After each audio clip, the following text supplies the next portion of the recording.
ये हो गया कमेंट्स खत्म। अब आते हैं टॉपिक पे। $1 $100 तक जाएगा क्या? अभी कितना है? 90-92 ऐसे कुछ होगा, जो भी होगा। मैं तो ज्यादा देखता नहीं हूँ टीवी न्यूज, लेकिन कुछ भी हो सकता है। अब गहराई में चलते हैं। पहले तो देखते हैं ये कागज कैसे आया। ये डॉलर रुपया इसको कागज बोल रहे हैं ना, कागज में तो चलता है। तो दो देश है, भारत और अमेरिका। यहाँ पे देखते हैं 1818 में बनाया, जब सब लोग सोने में लेन देन करते थे। चाइना में भी, जो रूस में भी, अमेरिका में भी, जापान में भी, भारत में भी लेन देन सोना चांदी में होता था, सिक्के में। तो सब जगह वर्ल्ड वाइड, मतलब भारत में अगर देखा जाए तो 10 रुपया का मतलब था 1 तोला सोना, और अमेरिका में इसका मतलब था $1 इक्वल टू 27 ग्राम चांदी। जब भारत में बोलते थे 1 रुपया इक्वल टू 1 तोला चांदी, 10 रुपया सोने का सिक्का होता था, 1 रुपया चांदी का सिक्का होता था। तो 1 रुपया इक्वल टू 11.66 ग्राम सिक्का होगा 1 तोले का, 11.6 ग्राम का। लेकिन अमेरिका में जब डॉलर होगा ना, वो 27 ग्राम का चांदी होगा, मतलब लगभग 2 गुना। इसको ऐसे समझिए, किसी किसान के पास 2 किलोग्राम ही है, जो वाट है मेजर करने के लिए, वो 2 किलो का ही है बेचारे के पास, और एक दूसरे किसान के पास 1 किलो का ही है। लेकिन जब भी ट्रांजेक्शन करेंगे तो इनको 2 बार देना पड़ेगा, और उधर से माल एक बार भी तौल के आ जाएगा, क्योंकि बड़ा है। तो उनका डॉलर थोड़ा बड़ा चलता था, 27 ग्राम का, और अपना चलता था 1 तोला 11 ग्राम का। पैमाना था, आपका इतना बड़ा लीटर, 2 लीटर का एक ही है, और मेरा छोटा सा, तो मैं 2 बार दूध दूंगा, आप उधर से देंगे तो 1 बार ही देंगे। ऐसे पैमाना फिक्स था। पर उस पैमाने को धीरे धीरे धीरे धीरे करके ईस्टइंडिया.com ये करता है, सारा सोना लेने का तैयारी। मोगेम्बो बोलता है सब मेरे पास होना चाहिए, पूरे वर्ल्ड वाइड का। तो 1818 में पहला एक्ट बनाया कि आपके पास जो 1 तोला है वो दे दो, तो मैं आपको 10 रुपया का कागज दे दूंगा। यूएस में बोला कि आप मुझे ये 27 ग्राम का डॉलर दे दो, तो आपको $1 का कागज दे दूंगा। मैं धारक को $1 अदा करने का वचन देता हूँ, कागज साइन कर दे दूंगा, भरोसा कर लो। अरे बेईमानी थोड़ी करूंगा, मोगेम्बो बोलता है, बेईमानी थोड़ी करूंगा, दे दूंगा वापस करोगे तो। और सच में कागज वापस करते थे तो दे भी देता था, अमेरिका में भी दे देता था, भारत में भी दे देता था। अमेरिका में जो किया खेल शुरू, ये यहाँ पे लिखा हुआ है, वो किया 1873 में। मतलब मोगेम्बो ने एक्ट पारित किया संसद में कि $1 इक्वल टू 27 ग्राम चांदी, 27 ग्राम का दोगे तो मैं आपको $1 का डॉलर कागज दूंगा। ये एक्ट पास किया 1873 में, और भारत में किया 1818 में। अब देखिए खेल कहां से शुरू होता है। खेल शुरू होता है यहां से, सब ले लिया। जब सब ले लिया तो अब बोलता है कि लौटाओगे 10 रुपया तो अब 7 ग्राम दूंगा। फिर कहता है अब लौटाओगे 1940 में तो 2.6 ग्राम दूंगा। लिया तो मैं 1 तोला था, लेकिन लौटाऊंगा अब 2.6। क्या करोगे तो गोली बंदूक AK-47 परमाणु सब है हमारे पास। भाग जाता है डर से, अभी भी भाग रहे हैं। फिर 66, यहां तक तो गुलाम थे, अब एजेंटों के थ्रू गुलामी। जो भी शुरू से बना, जवाहर, वाभार, मनमोहन, अभी वाला 56 इंच का सीना। 1966 में 10 रुपये इक्वल टू 1.1 ग्राम, और 91 में मनमोहन वित्त मंत्री 0 सब खत्म। अब देखो खेल शुरू हो रहा है। 10 रुपये इक्वल टू 1.1 ग्राम था, और 10 रुपये इक्वल टू 0 कर दिया। लेकिन अब सोना सारा आ गया मोगेम्बो के पास, अब सबके पास कागज। लेकिन बेटी की शादी में सोना तो खरीदना है।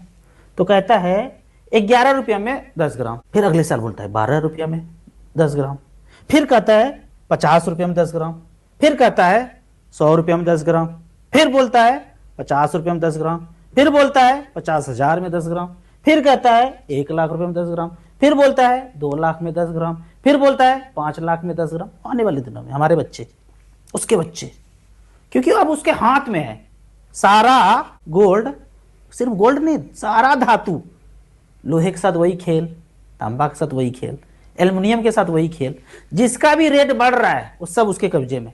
अब कंप्यूटर पे बैठ के 1,20,000, 1,25,000, 1,26,000, 1,00,000, 1,50,000, डिमांड सप्लाई टिक, डिमांड सप्लाई टिक। हम लोग को पढ़ा दिया बचपन से, IAS ऑफिसर बनना है टिक, बैंक परीक्षा टिक, डिमांड सप्लाई, डिमांड सप्लाई। कोई डिमांड सप्लाई नहीं है, सारा कब्जा में है।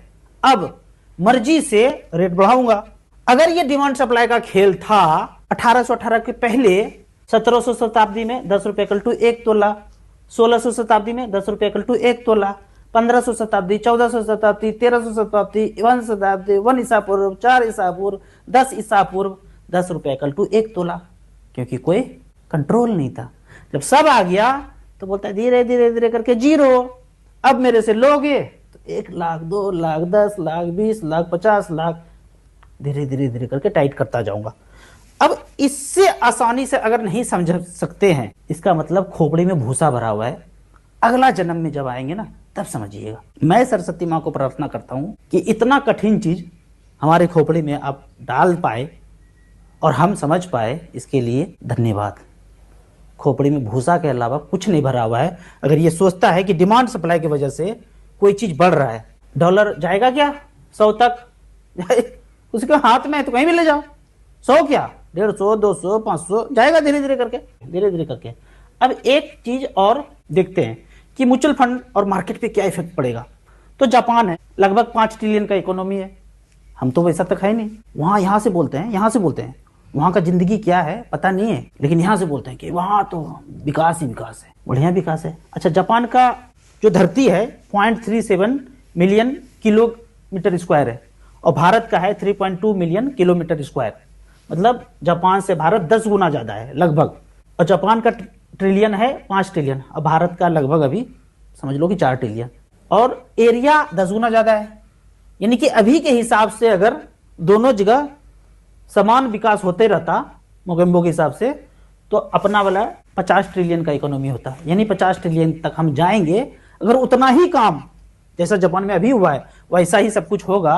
मोगेम्बो सब कुछ कर देगा कि वह नदी भी खरीद करके उसको डेवलप कर दे, गली कुच्चे में मेट्रो घुसा दे, जैसे जापान में घुसा दिया गली कुच्चे में, हवाई जहाज, एयरपोर्ट, सब कुछ, समुद्र में भी जमीन, अंदर भी जमीन, बाहर भी जमीन, ऐसे करके हर जगह एकदम विकास विकास विकास कर दे। और हर चीज के लिए पैसा चुकता करना पड़े।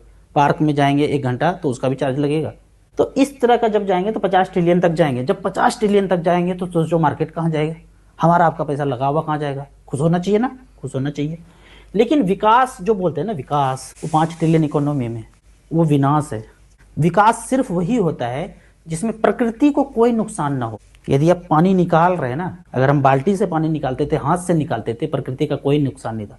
लेकिन जब हम मोटर चलाते हैं, बिजली खपत होता है, तो उस बिजली के लिए कोयला कहीं से निकाला जाता है, CO2 आसमान में छोड़ा जाता है, और मशीन है तो मशीन निकालने के लिए लोहा निकाला जाता है, फैक्ट्री चलाया जाता है, साइकिल चलते रहता है, चलते रहता है, और प्रदूषण होते रहता है, प्रकृति को नुकसान होते रहता है। तो वो कोई भी विकास जिसमें प्रकृति का इतना सा भी नुकसान है तो विनाश है। कैसा विनाश? एकदम सत्यानाश होगा आने वाले जनरेशन का। हम तो दूर हैं, प्रकृति को दूर हैं। अच्छा, ऐसा कर सकते हैं क्या कि माता के साथ अगर दूध पिए बच्चा, तो दूध तो पिए, पर दूध खत्म हो जाए तो खून चूसने लगे। बच्चा माता के साथ ऐसा कर सकता है? पर ऐसा अगर करने लगे तो माता तो मरेगी ना।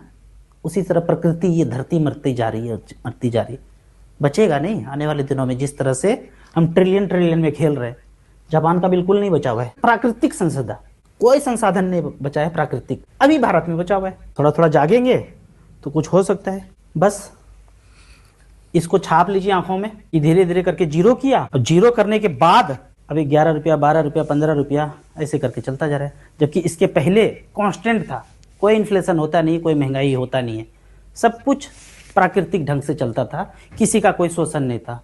अब यहाँ से शोषण ही शोषण होगा।